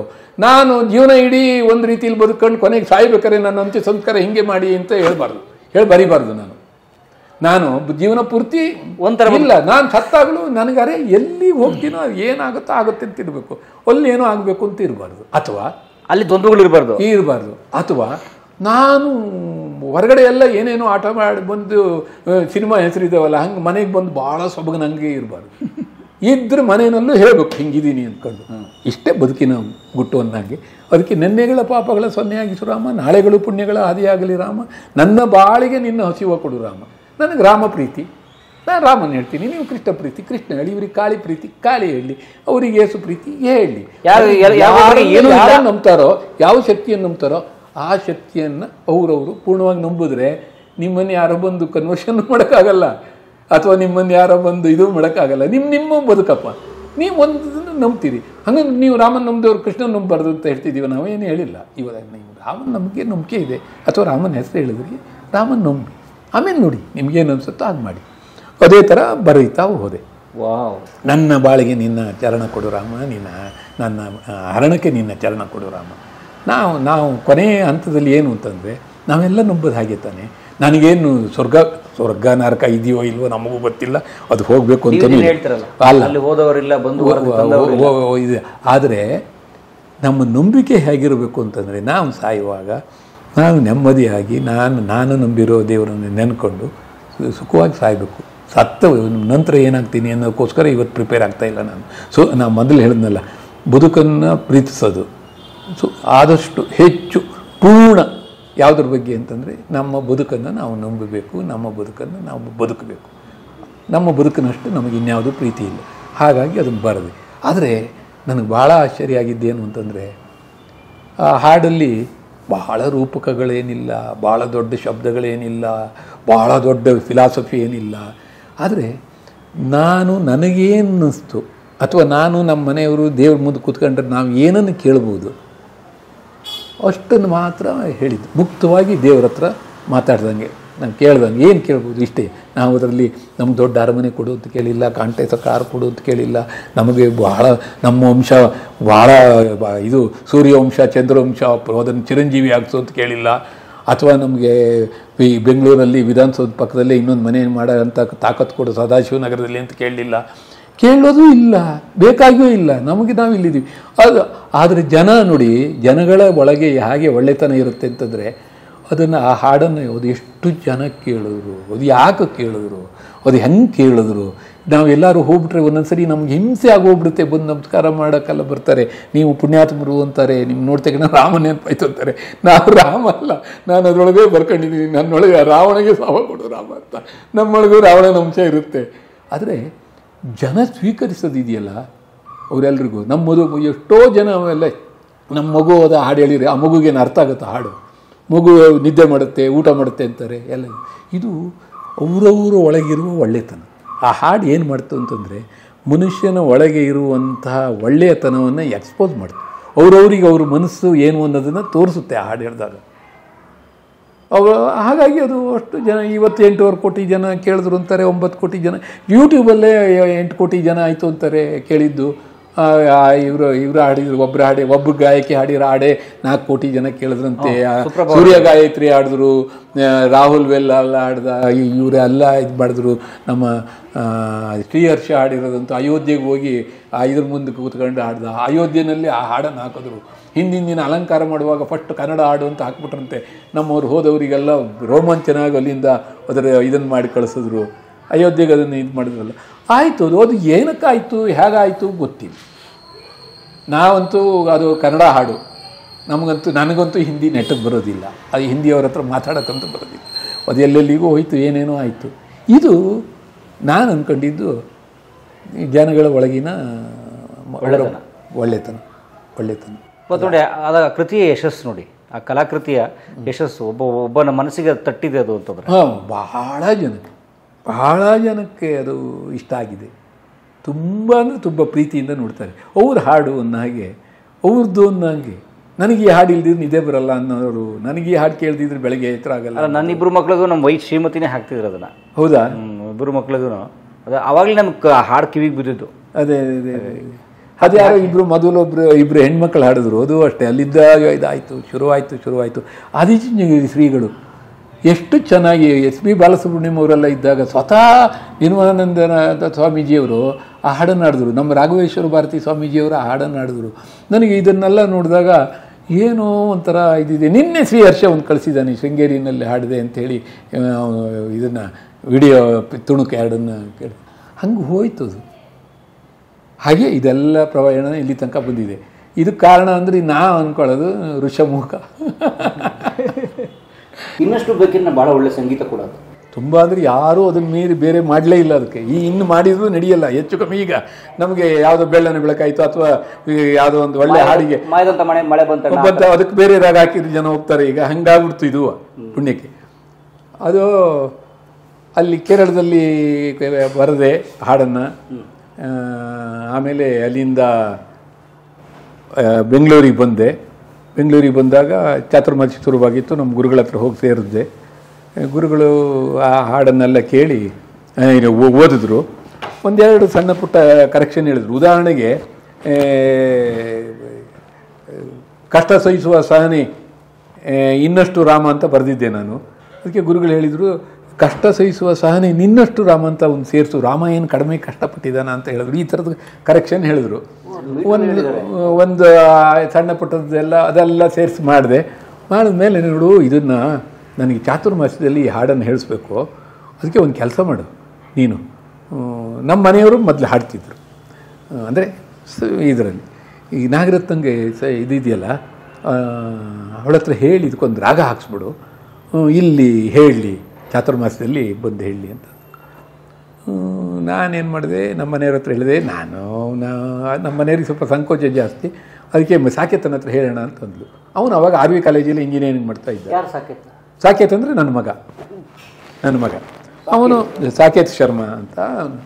ಅವನು ಹೇಳಿದೆ ನಾ ಹೇಳಿದ್ದನ್ನು ಮಾತು ಯಾವಾಗಲೂ ಇದು ಮಾಡಿದವನಲ್ಲ. ಆದರೆ ಆವಾಗ ಏನು ಅಂದರೆ ಅವನದು ಏನೋ ಅಸೈನ್ಮೆಂಟು ಅದು ಇದು ಅಂತೇಳಿ 1 ವಾರ ಆಗ್ತಾ ಇದೆ, ಚಾತುರ್ಮಾಸ್ಯ ಶುರುವಾಗಬೇಕು, ಇವನು ಹಾಡು ರೆಡಿನೇ ಮಾಡಲಿಲ್ಲ. ನನಗೆ ಬೇಜಾರಾಗ್ಬಿಡ್ತು ಮಗನ ಮೇಲೆ. ಫಸ್ಟ್ ಟೈಮ್ ಏನು ಸಂಜೆ ಬಂದ ಕಾಲೇಜಿಂದ ಬಂದ ತಕ್ಷಣ ಹೇಳಿದೆ, ಮಗ ಅದೊಂದು ಮಾಡಲೇ ಇಲ್ವಲ್ಲಪ್ಪ, ಅದು ಗುರುಗಳೇ ಹೇಳಿದ್ದಾರೆ, ನಾವೀಗ ಹೆಂಗೆ ಮುಖ ತೋರಿಸೋದು, ನಾಳೆ ನೀವು ಮಾಡಲೇ ಇಲ್ಲ ಅಂಥೇಳಿ. ಅಪ್ಪ ಇವತ್ತೂ ಆಗೋಲ್ಲ ನನಗೆ ಅಂತಂದ. ನನಗೆ ಒಂಥರ ಇದಾಯಿತು, ಎಮೋಷನಲ್ ಬ್ಲ್ಯಾಕ್ ಮೇಲ್ ಮಾಡ್ದಂಗೆ ಆಯಿತು ಒಂಥರ. ನಾನು ಅವತ್ತು ಅಲ್ಲಪ್ಪ, ನಿನಗೆ 15 ವರ್ಷ ಹುಮಾಯೂನ್ ಹರ್ಲಾಪುರ್ ಅಂತ ಗುರುಗಳ ಹತ್ರ ಹಿಂದೂಸ್ತಾನಿ ಸಂಗೀತ ಕಲಿಸಿ ನೀನು ನಂಗೆ ಒಂದು ಹಾಡು ಅದು ಗುರುಗಳೇ ಹೇಳಿದ್ದಾರೆ ಮಾಡಿಕೊಡಪ್ಪ ಅಂತಂದರೆ, ಅದನ್ನು ನೀನು ಇವತ್ತಾಗಲ್ಲ, ನಾಳೆ ಆಗಲ್ಲ, ನಾಡ್ದು ಅಂತೀಯ ಅಂತಂದರೆ ಹೋಗಲಿ ಬಿಡು, ಬೇಡ, ನೀನು ಮಾಡೋದು ಬೇಡ ಅಂದೆ. ಹೇಳೋ ಕೊನೆಗೆ ನನ್ನ ಕಣ್ಣೆಲ್ಲ ಒದ್ದೆ ಆಗಿಬಿಟ್ಟಿತ್ತು ಹೇಳುವಾಗ. ಒಂಥರ ಬೇಜಾರಾದಲ್ಲಿ ಅವನಿಗೆ ನಿಜವಾಗಿ ಅಳು ಬಂದುಬಿಡ್ತು. ಏನು ಮಾಡ್ದ, ಅವನ ತಾಯಿ ಹತ್ರ ಹೋದ. ನಾನು ಹೇಳ್ಬಿಟ್ಟು ನಾನು ಸುಮ್ಮನಾಗ್ಬಿಟ್ಟೆ. ತೀದ ಹೋದ, ಏನಮ್ಮ ಯಾವುದು ಹಾಕೋದಮ್ಮ, ಯಾವ ರಾಗ ಹಾಕೋದಮ್ಮ, ಹಂಗೆ ಹಿಂಗೆ ಅಂತೆಲ್ಲ ಕೇಳ್ಕೊಂಡು ಎಲ್ಲ ಮಾಡಿ ತಾಯಿ ಮಗ ಹಾರ್ಮೋನಿಯಂ ಹಿಡ್ಕೊಂಡು ಏನೋ ಮಾಡಿ ಇದು ಮಾಡಿದ್ರು. ನಾನು ಸಿಟ್ಟು ಬಂದು ಹಂಗೆ ತೋರಿಸ್ಕೊಳ್ಳೋ ಹಂಗೆ ನಾನು ಏನು ಮಾತಾಡ್ತಿದ್ದಂಗೆ ಊಟಕ್ಕೆ ಕರೆತಕ್ಕಣ ಹೋಗಿ ಊಟ ಮಾಡಿ ಬಂದು ಮಲಗಿದೆ. ಎಲ್ಲ ಇದು ಮಾಡಿರಿ ಅಂತ ಬೆಳಗಾಗೋ ತನಕ ಒಂದು ಅಜಮಾಸ್ ಒಂದು ರಾಗ ಹಾಕ್ಕೊಂಡು ಈ ರಾಗ ಆಗುತ್ತೇನಪ್ಪ ಅಂದ ಧೈರ್ಯವಾಗಿ. ಪಾಪ ನಾನು ಕೇಳಿದೆ, ನಮ್ಮ ಮನೆ ಹತ್ರ ಕೇಳಿದೆ ಅಡ್ಡಿಲ್ವ ಇದು ಅಂತೇಳಿ. ಇಲ್ಲ ಅಡ್ಡಿಲ್ಲ ಅನಿಸುತ್ತೆ, ನಾನು ಅದಕ್ಕೆ ಅವರಿಬ್ಬರು ಸೇರಿ ಮಾಡಿದ್ದಾರೆ ಅದು ರಾಗನ. ಆದರೆ ಹೆಚ್ಚು ಪಾರ್ಟ್ ಅವನದು, ಯಾಕಂದರೆ ಅವನು ನಮ್ಮ ಮನೆಯವರು ಕ್ಲಾಸಿಕಲ್ಲಾಗಿ ಪೂರ್ಣ ಕಲ್ತಿದ್ದಲ್ಲ, ಅವನು ಕಲ್ತಿದ್ದಾನೆ. ನಮ್ಮ ಹುಮಾಯೂನ್ ಹರ್ಲಾಪುರ್ ಅಂತಂದರೆ ಪಂಡಿತ್ ವೆಂಕಟೇಶ್ ಕುಮಾರ್ ಇದ್ರಲ್ಲ, ಅವ್ರ ಜೊತೆಗೆ ಗರ್ಗಿನ ಆಶ್ರಮದಲ್ಲಿ ಕಲ್ತವ್ರು ಅವರು. ಅವ್ರ ಹತ್ರ 15 ವರ್ಷ ಶಿವಮೊಗ್ಗದಲ್ಲಿ ಇರೋ ಅಷ್ಟು ವರ್ಷವೂ ಅವ್ರ ಹತ್ರ ಹೋಗ್ತಿದ್ದ, ಅವನ ಹತ್ರ ಕಲ್ತಿದ್ದ ನಿಷ್ಠೆಯಿಂದ. ಆಮೇಲೆ ಪಾಪ ಇಂಜಿನಿಯರಿಂಗ್ ಸೇರಿದ, ಆಮೇಲೆ IITಗೆ ಹೋದ, ಅವನು ದಿಕ್ಕು ಬದಲಾಯಿತು, ಸ್ವಲ್ಪ ಸಂಗೀತ ಹಿಂದುಳಿತು. ಆದರೆ ಇದು ಮಾತ್ರ ಸಂಗೀತದ ಒಳ ಹರಿವು ಒಂದು ಒಳಗಡೆ ಇತ್ತು, ಹಾಡ್ತಿದ್ದ ಮತ್ತೆ ಅವನಿಗೆ ಮೂಡ್ ಬಂದು ತುಂಬ ಒಳ್ಳೆಯ ರೀತಿಯಲ್ಲಿ ಹಾಡ್ತಾ ಇರ್ತಾನೆ. ಈಗಲೂ ಪ್ರಾಕ್ಟೀಸ್ ಮಾಡ್ತಾನೆ, ಮಾಡಲ್ಲ ಅಂತಿಲ್ಲ. ಇದು ಮಾಡ್ದ. ಆಮೇಲೆ ಮರುದಿನ ತನಕ ಅದು 2 ದಿನದಲ್ಲಿ ಒಂದು ಒಳ್ಳೆಯ ಇದು ಬಂತು. ಸರಿ ಹೋಗಿ ಗುರುಗಳ ಹತ್ರ ಹೇಳ್ಸೋಣ ಅಂತ ಗುರುಗಳ ಎದುರಿಗೆ ಹೋಗಿ ಹೇಳಿದ್ದು ಅದ್ಭುತ ಅಂದ್ಬಿಟ್ರು. ತುಂಬ ಅದ್ಭುತವಾಗಿದೆ, ಇದೇ ರಾಗ ಸರಿ ಇದೆ ಇದು, ಅದನ್ನು ಅಂತಂದರು. ಕೊನೆಗೆ ಈ ಚಾತುರ್ಮಾಸ್ಯದಲ್ಲಿ ಹೇಳಬೇಕು ಅಂದರೆ ಅವನಿಗೆ ಕಾಲೇಜು, ಅದು ಹಗಲು ಧರ್ಮಸಭೆ ಅಂತ ಮಾಡ್ತಾರೆ ಈ ಚಾತುರ್ಮಾಸ ಸಂದರ್ಭದಲ್ಲಿ.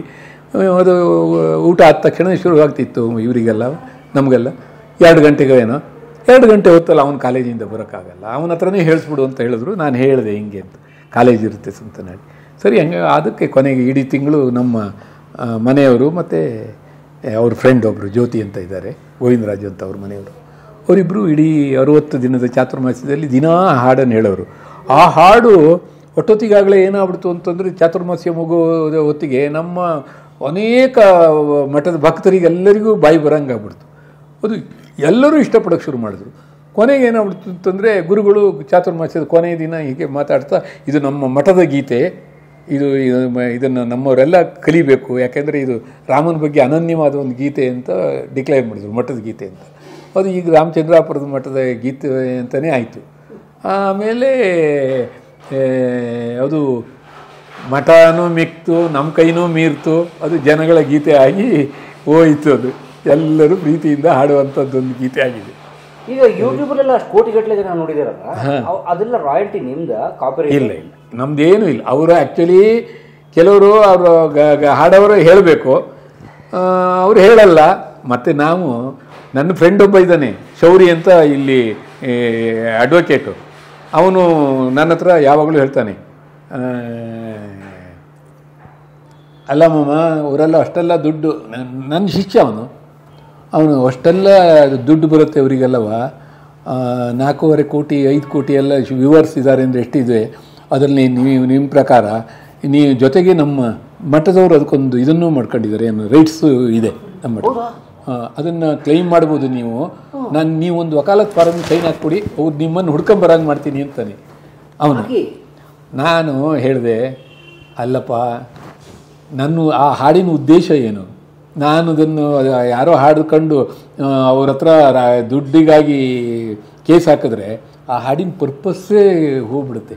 ನೆಮ್ಮದಿಯೇ ಕೊಡು ಅಂತ ಹೇಳಿದ್ದೇನೇನು, ನಾನು ಎಲ್ಲೂ ಹಣ ಕೊಡು ಅಂತ ಕೇಳಿಲ್ಲ, ನಾನು ಕೇಳಲ್ಲ ಅಂತ. ಅವನು, ಅಲ್ಲ ಮಮ್ಮ ಅದು ಬೇರೆ, ನೀವು ಬೇಡದಿದ್ರೆ ನಿಮ್ಮ ಗೋಸೇವೆ ಕೊಡಿ, ನಿಮ್ಮ ಮಠಕ್ಕೆ ಕೊಡಿ, ಯಾವುದೋ ದೇವಸ್ಥಾನಕ್ಕೆ ಕೊಡಿ, ನೀವು ತಗೋಬೇಡಿ ಅಂತ. ನಾನಂದೆ, ನಾನು ಆ ಹಾಡಿಗಾಗಿ ಏನನ್ನೂ ಕ್ಲೈಮ್ ಮಾಡಲ್ಲ. ಯಾಕೆ ಅಂತ ಕೇಳಿದರೆ, ಆ ಹಾಡನ್ನು ಜನಪ್ರಿಯ ಮಾಡ್ಕೊಂಡಿದ್ದೇ ಜನಗಳು, ಅದನ್ನು ಜನಪ್ರಿಯವಾಗಿ ಅವರವರೇ ತಮ್ಮ ಹಾಡು ಅಂತ ಭಾವಿಸ್ಕೊಂಡು ಮಾಡಿದ್ದಾರೆ. ಹಾಡವರು ಹಂಗೆ ಮಾಡಿರ್ಬೋದು.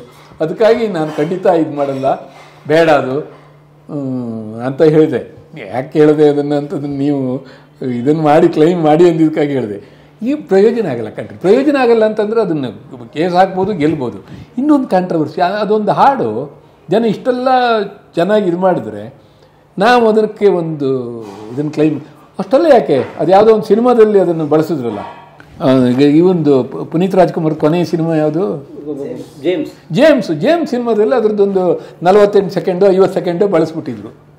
ಅವರು ಏನು ತಿಳ್ಕೊಂಡ್ರಂತೆ ಅಂತಂದರೆ, ಒಂದು ದಾಸರ ಹಾಡು ಯಾವುದೋ ಅಂತ ತಿಳ್ಕೊಂಡು ಬಳಸ್ಬಿಟ್ಟಿದ್ದಾರೆ. ನನ್ನ ಸ್ನೇಹಿತರು ಯಾರೋ ಕೊನೆಗೆ ಅವರಿಗೆ ಎಲ್ಲ ಹೇಳಿ, ಹೌದು ಅವರು ಇದ್ದಾರೆ, ಈ ಥರ ಇದ್ದಾರೆ, ನೀವು ಅವ್ರು ನಾಳೆ ಏನಾದರೂ ಇದು ಮಾಡಿದ್ರೆ ಏನಾಗುತ್ತೆ ಅಂತಂದರು. ಅವರ ಮ್ಯೂಸಿಕ್ ಡೈರೆಕ್ಟ್ರು ಇಬ್ಬರೂ ಇಲ್ಲಿ ನನ್ನ ಸ್ನೇಹಿತ ಒಬ್ಬ ಇದ್ದಾನೆ, ಅವನ ಮೂಲಕ ನಂಗೆ ಮಾತಾಡಿಸ್ಬಿಟ್ಟು ಕೇಳಿದ್ರು, ಈ ಥರ ಇದೆ ಅಂಥೇಳಿ. ಎಷ್ಟು ಒಳ್ಳೆಯವರು ಅವರು. ನಾನು ಹೇಳೋದು, ಆ ಒಳ್ಳೆಯ ಹಾಡಿನ ಪರಿಣಾಮ ಹೇಗಿರುತ್ತೆ ಅಂತೇಳಿ. ಅವರು ನಮಗೆ ಗೊತ್ತಾಗಲಿಲ್ಲ ಸರ್, ನಾವು ಈ ಥರ ಬೆಳೆಸ್ಬಿಟ್ಟಿದ್ದೀವಿ, ಅದು 2 ಇದೆ, OTT ಪ್ಲಾಟ್ಫಾರ್ಮಲ್ಲಿ ತೆಗೆದುಬಿಡ್ತೀವಿ, ಆದರೆ ಈಗ ಬಳಸಿರೋಕ್ಕೋಸ್ಕರ ನಾವು ಬರ್ತೀವಿ ನಿಮ್ಮ ಹತ್ರ ಅಂತಂದರು. ಮನೆಗೆ ಬಂದರು. ಮನೆಗೆ ಬಂದು ಹೀಗಾಗಿದೆ ಅಂತಂದರು. ನಾನಂದೆ ಅದೇನು ತಪ್ಪಲ್ಲ ಬಿಡಿ, ನೀವು ತಿಳ್ಕೊಂಡಿದ್ದೀರಿ, ಇದಾಯಿತು, ಇದು ಮಾಡಿ ಅಂತೇಳಿ. ಇಲ್ಲ ಇಲ್ಲ ಇಲ್ಲ ಇಲ್ಲ ಇಲ್ಲ ಇಲ್ಲ ನಾವು ಏನಾದರೂ ನಿಮಗೊಂದು ಗೌರವಧನ ಕೊಡಲೇಬೇಕು ಅಂತೇಳಿ ಒಂದಿಷ್ಟು ಇದು ನಾನು ಅಂದೆ.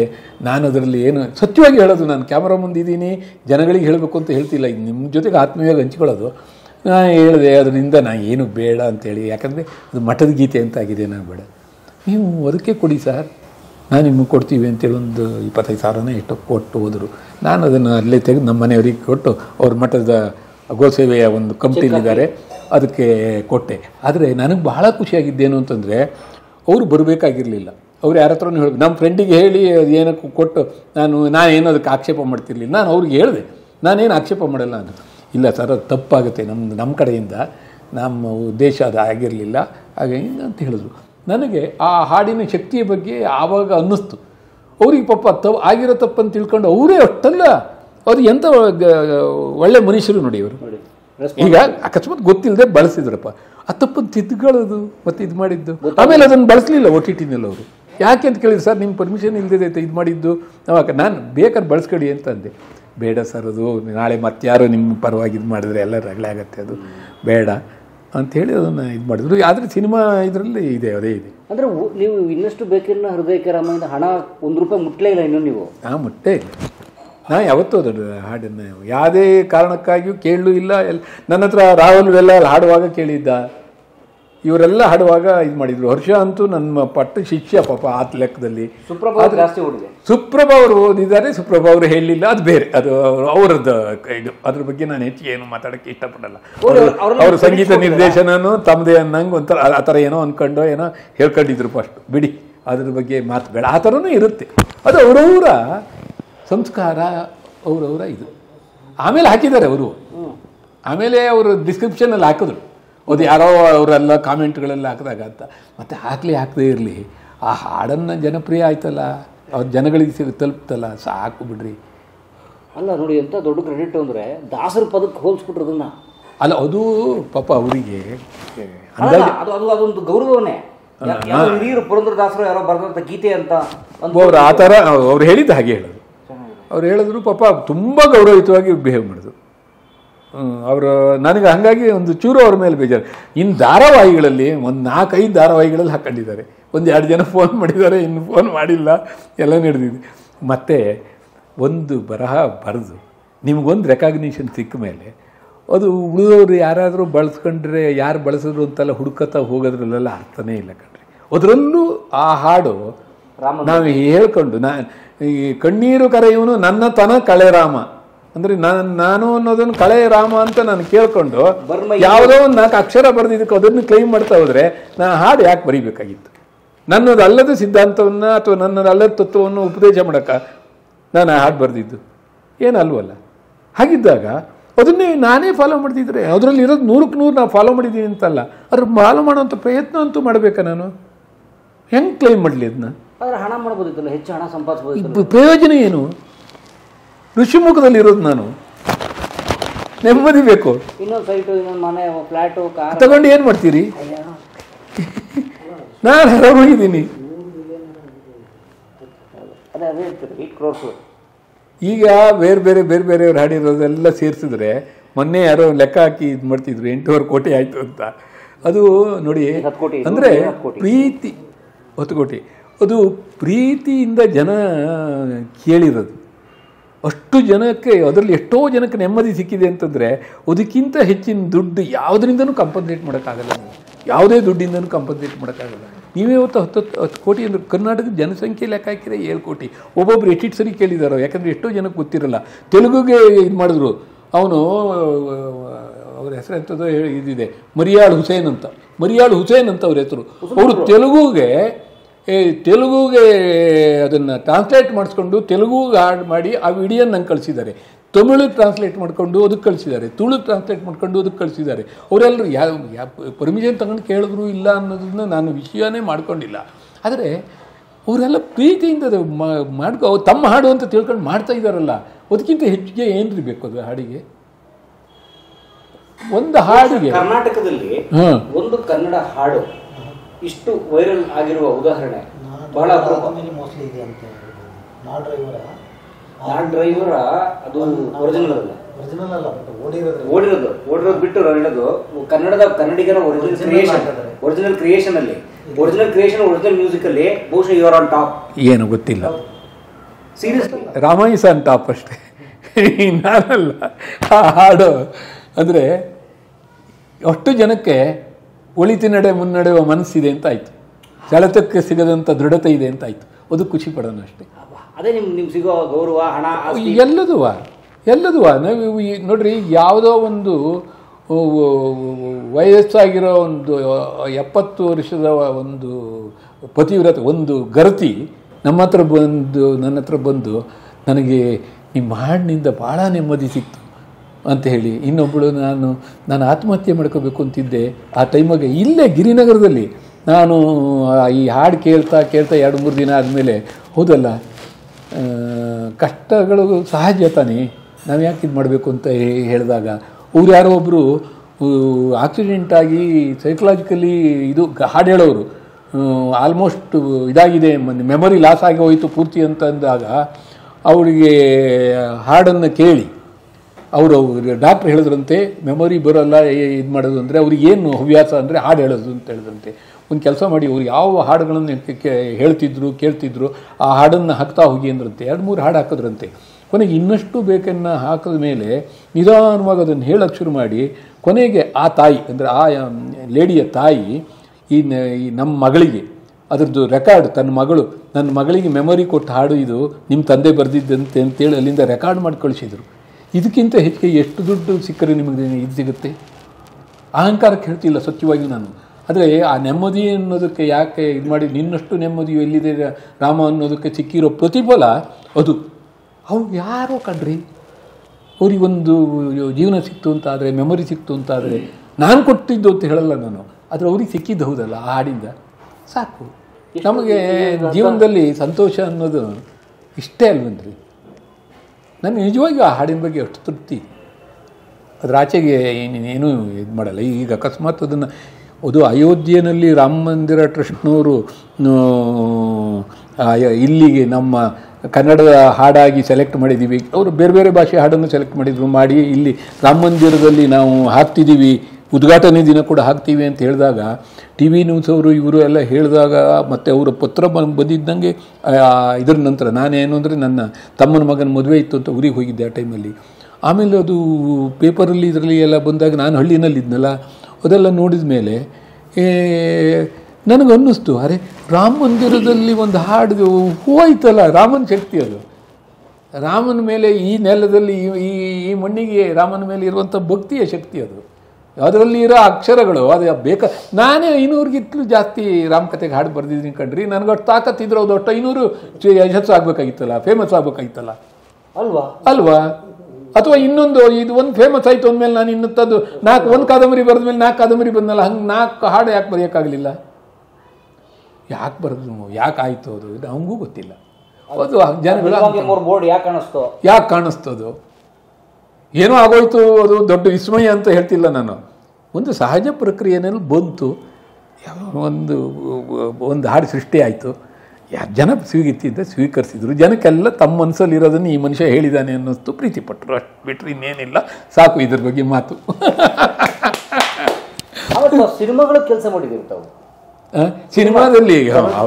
ಹೌದು, ಅದು ಸಿನಿಮಾದಲ್ಲಿ ಅಂದರೆ ಏನು ಭಾಳ ಇದೇನಲ್ಲ ಕಣ್ರಿ. ನಾಡಿ ಸೋಜ ಅವ್ರದ್ದು ದ್ವೀಪ ಕಾದಂಬರಿ ಏನಿದೆ ಅದನ್ನು ಇವರು ಗಿರೀಶ್ ಕಾಸರವಳ್ಳಿಯವರು ಅವರು ಸಿನಿಮಾ ತೆಗಿಯೋಕ್ಕೆ ಅಂತ ಹೊರಟಿದ್ರು. ಮೊದಲು ಏನಾಗ್ಬಿಡ್ತದು, ಒಂದು ವರ್ಷ ರಾಜ್ಕುಮಾರ್ ಕಿಡ್ನಾಪ್ ಆಗಿ ಆಗ ಅದ್ರದ್ದು ಶೂಟಿಂಗ್ ಎಲ್ಲ ಮುಂದೋಯ್ತು. ಅದ್ರ ನಡುವೆ ನಮಗೆ ತಲವಾಟ ಪುರುಷೋತ್ತಮ್ ತಲವಾಟ ಅಂತ ನನ್ನ ಸ್ನೇಹಿತ ಇದ್ದಾನೆ. ಹಾಂ, ಆಗ ನಾನು ಈ ಪುನರ್ವಸು ಒಂದಿಷ್ಟು ಕಥೆಯನ್ನು ನಾನು ಆಗ ಒಂದು ಬೆಳ್ಳಿ ಬೆಳಕಿನ ಹಿಂದೆ ಅಂತ ಒಂದು ನಾಟಕ ಬರೆದಿದ್ದೆ. ಸಾಗರದಲ್ಲಿ ಉದಯ ಕಲಾವಿದರು ಅಂತಿದ್ದಾರೆ, ಅವರು ಆ ನಾಟಕವನ್ನು ಆಡ್ತಿದ್ರು. ಅದಕ್ಕೆಲ್ಲ ನಮ್ಮ ಪುರುಷೋತ್ತಮ ತಲವಾಟ ಇದೆಲ್ಲ ಮಾಡೋನು, ಕಾಸ್ಟ್ಯೂಮ್ಸು ಇದು ಎಲ್ಲವ. ಮತ್ತು ನನ್ನ ತುಂಬ ಆತ್ಮೀಯ ಸ್ನೇಹಿತ ಕೂಡ ನನ್ನ ಭಾಳ ವರ್ಷದಿಂದ. ಅವ್ರ ಹತ್ರ ಮಾತಾಡ್ತಾ ಇವರು ಕಾಸರವಳ್ಳಿಯವರು ಹೇಳಿದ್ರಂತೆ, ನಾನು ದ್ವೀಪ ಚಿತ್ರಕ್ಕೆ ಜಯಂತ್ ಕಾಯ್ಕಿಣಿ ಅವ್ರ ಜೊತೆಗೆ ಸಂಭಾಷಣೆಗೆ ಅಂತ ಅಗ್ರಿಮೆಂಟ್ ಮಾಡಿದ್ದೀನಿ. ಅವರು ಮುಂಬೈಲಿದ್ದರು. ಕಾಯ್ಕಿಣಿ ಅವರು ಇನ್ನೂ ಬೆಂಗಳೂರಿಗೆ ಬಂದಿರಲಿಲ್ಲ. ಅವ್ರ ಹತ್ರ ಬರೆಸಿದ್ದೀನಿ.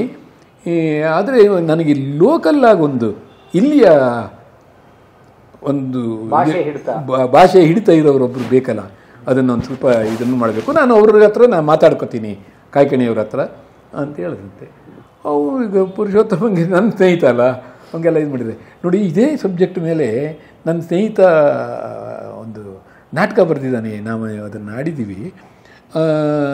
ಯಾರು ಈ ಗಜಾನನ್ ಶರ್ಮಾ ಅಂತೇಳಿ, ಅವರು ಮಾಡ್ತಾರಾ ಅಂತ ಕೇಳಿದ್ರು.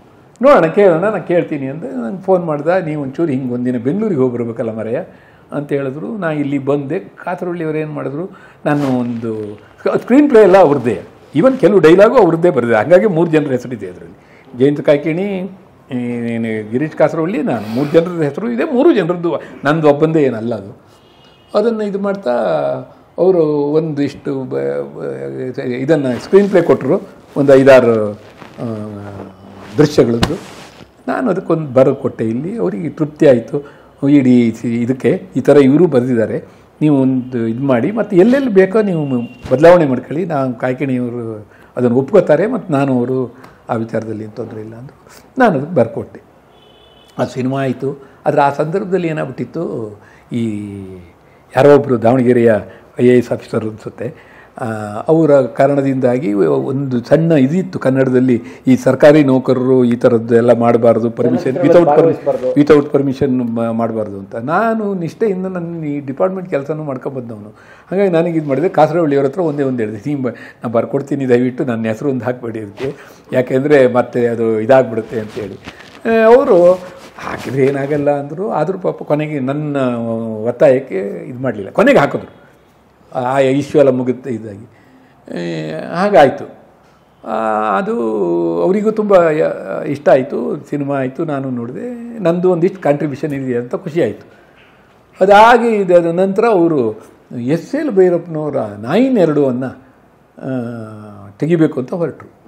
ನಾಯಿನೆರಡು ತೆಗೆಯುವಾಗ ಅವ್ರಿಗೆ ಅದೇನೋ ಬಂತು, ಒಂದು ಹವ್ಯಕ ಸಂಸ್ಕೃತಿಯನ್ನು ಇಟ್ಕೊಂಡು ಬರೀಬೇಕು ಅಂತ, ಇದು ಮಾಡಬೇಕು ಅಂತ. ಅದರಲ್ಲಿ ಬಹಳಷ್ಟು ಬದಲಾವಣೆ ಮಾಡ್ಕೊಂಡಿದ್ದಾರೆ. ಇವರ ಭೈರಪ್ಪಾಜಿಯವರ ಕಾದಂಬರಿಯನ್ನು ಅವರ ಒಪ್ಪಿಗೆಯ ಮೇರೆಗೆ ಅವರು ನೀವಾದ ಆಗಿದ್ದಕ್ಕಾಗಿ ಮಾಡಿ ಅಂತ ಹೇಳಿ ಕಾಸರವಳ್ಳಿಯವರಿಗೆ ಹೇಳಿದ್ರಂತೆ ಮಾಡಿದರು. ಅದಕ್ಕೆ ಸರಿಯಾಗಿ ಇದು ಮಾಡಿ, ಮತ್ತು ನನಗೆ ಹೆಚ್ಚು ಹವ್ಯಕ ಭಾಷೆಯಲ್ಲಿ ಇರಬೇಕು ಅಂದರು. ನಾವು ಹವ್ಯಕರೇ, ಹಾಗಾಗಿ ನಮಗೆ ಸುಲಭ. ಆದರೆ ಅದು ಕತೆ ನಡೆದಿದ್ದು ದಕ್ಷಿಣ ಕನ್ನಡದಲ್ಲಿ, ಅದರಲ್ಲಿ ಇರೋದು ಸಾಗರ ಮತ್ತು ಇದರ ಹವ್ಯಕ, ನಮ್ಮಲ್ಲೇ ಅದು ಡಿಫ್ರೆನ್ಸ್ ಇದೆ. ಆದರೆ ನಾನು ಬರೆದೆ, ಅವರಿಗೂ ತುಂಬ ಖುಷಿ ಆಯಿತು ಕಾಸರವಳ್ಳಿಯವರಿಗೆ. ಅದು ಡೈಲಾಗ್ ಪೂರ್ತಿ ಬರೆದೆ. ಅದರಲ್ಲಿ ಒಂದು ಬಯಲುಸೀಮೆಯ ಒಂದು ಇಷ್ಟು ಡೈಲಾಗ್ ಇದೆ, ಅದನ್ನು ಆಗ ಇವರು ವೈಶಾಲಿ ಕಾಸರವಳ್ಳಿಯವರು ಬದುಕಿದ್ರು. ಆ ಸೀನ್ಗಳಿಗೆ ಅವರು ಬರೆದ್ರು. ಉಳಿದಿದ್ದು ಪೂರ್ತಿ ಇದಕ್ಕೆ ಇಡೀ ಸಿನಿಮಾಕ್ಕೆ ನಂದೇ ಡೈಲಾಗ್ ಇತ್ತು. ಕಾಸರವಳ್ಳಿಯವ್ರ ಸ್ಕ್ರೀನ್ ಪ್ಲೇ, ಅವರೂ ಕೆಲವು ಡೈಲಾಗ್ಗಳೆಲ್ಲ ಇತ್ತು. ಹಾಗಾಗಿ ಅದಕ್ಕೂ ಗಜಾನನ್ ಶರ್ಮಾ ಮತ್ತು ಗಿರೀಶ್ ಕಾಸರವಳ್ಳಿ ಅಂತೇಳಿ ಇದು ಮಾಡಿದ್ರು. ಆಮೇಲೆ ಕೂಡ ಅವರು ಭಾಳ ಪ್ರೀತಿಯಿಂದ ನನಗೆ ಕರೆದ್ರು. ಅವರೊಂದು ಸೀರಿಯಲ್ ಮಾಡಬೇಕು ಅಂತ ಹೊರಟಿದ್ರು. ಆಗ ಅದು ಕೊನೆಗೆ ಬರಲಿಲ್ಲ. ಅದಕ್ಕೆ ಡೈಲಾಗ್ ಮಾಡ್ತೀರಾ ಅಂತ ಹೇಳಿ ಬೆಂಗಳೂರಿಗೆ ಬಂದು ಅವ್ರ ಮನೆಗೆ ಹೋಗಿ ಮಾತಾಡ್ದ, ಹೀಗೆಲ್ಲ ಹೇಳಿದರು. ಅದರಷ್ಟೊತ್ತಿಗೆ ಏನಾಗಿತ್ತು, ನನಗೆ ತಾಳಗುಪ್ಪದಲ್ಲಿ ಒಂದು ನಮ್ಮದು 400 kV station transmission line Bengaluru ಲೈನಿಗೆ ಇದು ಮಾಡೋದು ಬಂದಿತ್ತು. ತುಂಬ ಜವಾಬ್ದಾರಿ ಇತ್ತು ನನಗೆ. ನಾನು ಆಗ ಅಂದ್ಕೊಂಡೆ, ನನ್ನ ವೃತ್ತಿಯನ್ನು ಬಿಟ್ಟು ಈ ಥರದ್ದಕ್ಕೆ ಭಾಳ ಎನರ್ಜಿಯನ್ನು ಹಾಕ್ಬಿಟ್ರೆ ವೃತ್ತಿಗೆ ಇದನ್ನು ಮಾಡಿದಾಗ ಆಗತ್ತೆ ಅಂತ ನಾನು ಹಿಂಗಾಗತ್ತೆ ಬೇಡ ಅಂಥೇಳಿ ನಾನು ಈ ಸಿನಿಮಾದ ಇದರಿಂದ ದೂರ ಉಳ್ಕೊಂಡೆ. ನನ್ನ ಪಾಡಿಗೆ ನಾನು ಉಳ್ಕೊಂಡೆ. ಯಾಕೆ ಅಂತಂದರೆ ನನಗೆ ಅನ್ನ ಕೊಡ್ತಿದ್ದಿದ್ದು ಇತ್ತು ಇಲಾಖೆ, ಅಲ್ಲಿ ನಾನು ಕೆಲಸ ಮಾಡಬೇಕಾಗಿತ್ತು. ಹಾಗಾಗಿ ಇದು ಮಾಡಲಿಲ್ಲ. ಇಷ್ಟೇ ಸಿನಿಮಾದಲ್ಲಿ ಮಾಡಿರೋ ಕೆಲಸ ಅಂದರೆ ಅದೆರಡು ಸಿನಿಮಾಕ್ಕೆ ಒಂದಿಷ್ಟು ಕೆಲಸ ಮಾಡಿದ್ದೆ. ಡಾಕ್ಟರ್ ಗಜಾನನ ಶರ್ಮಾ ಅವರ 4 ಅತ್ಯುತ್ತಮ ಕಾದಂಬರಿಗಳು ಕನ್ನಡದಲ್ಲಿ ಈಗ ಸಿಗುತ್ತಿರುವಂಥ ಕಾದಂಬರಿಗಳಲ್ಲೇ ಅತ್ಯುತ್ತಮವಾದವುಗಳು. ಎಲ್ಲವೂ ಅಂಕಿತ ಪುಸ್ತಕದವರು ಪಬ್ಲಿಷ್ ಮಾಡಿದ್ದಾರೆ. ಎಲ್ಲ ಪುಸ್ತಕದ ಮಳಿಗೆಗಳಲ್ಲೂ ಸಿಗುತ್ತೆ, ಆನ್ಲೈನಲ್ಲಿ ಸಿಗುತ್ತೆ, ಎಲ್ಲ ಕಡೆ ಸಿಗುತ್ತೆ. 4 ಪುಸ್ತಕಗಳನ್ನು ತೊಗೊಂಡು ಓದಿ, ಪುಸ್ತಕಗಳನ್ನು ಓದುವ ಸಂಸ್ಕೃತಿ ಹೆಚ್ಚಾಗಲಿ. ಪುಸ್ತಕಗಳು ನಾವು ಕಾಣದ ಲೋಕವನ್ನು ಪರಿಚಯಿಸುತ್ತೆ, ನಾವು ಕಾಣದ ವಿಷಯಗಳನ್ನು ಪರಿಚಯಿಸುತ್ತೆ, ನಮ್ಮ ಮನಸ್ಸನ್ನು ಅರಳಿಸುತ್ತೆ ಅಂತ ಕೇಳ್ತಾ, ಗುರುಗಳಿಗೆ ಧನ್ಯವಾದ. ನಮಗೆ ಸಂದರ್ಶನ ಕೊಟ್ಟಿದ್ದಕ್ಕೆ, ನೋಡಿದ್ದಕ್ಕೆ ನಿಮಗೂ ಧನ್ಯವಾದ. ಧನ್ಯವಾದ ಗುರುಗಳೇ.